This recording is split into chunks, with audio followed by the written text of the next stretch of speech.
Yeah, I think it's really important that the organization have a smaller core team between 5 to 7 people.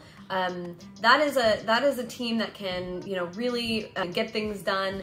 And so having that smaller, diverse team is really important. So diverse meaning a team from a number of different places within the organization. The organization can have a larger team, maybe a steering committee that they meet with about once a quarter. That's fine, but making sure that the team is kind of a smaller team that can quickly take action is really important.